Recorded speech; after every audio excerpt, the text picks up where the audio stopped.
Digital recording studio Bhavani. हेगे किन के हम देबो तोरा लहंगा, हेगे किन के हम देबो तोरा लहंगा। छौरी गे नहाय दे अपन गंगा, हमारा नहाय दे अपन गंगा।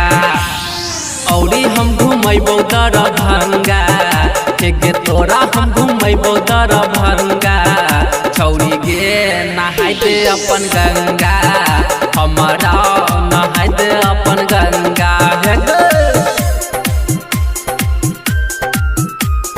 डीजे मनीष रक्सौल।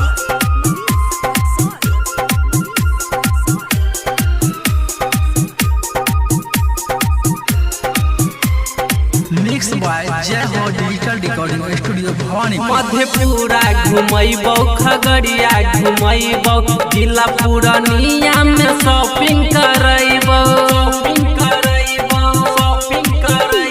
भागलपुर घुमैबो, कटिहार घुमैबो, जिला पूर्णिया में shopping करैबो।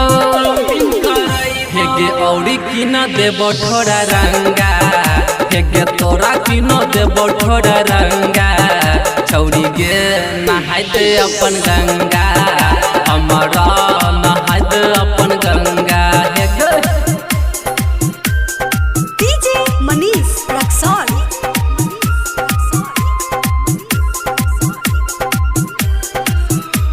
Singing by Avinash Raja.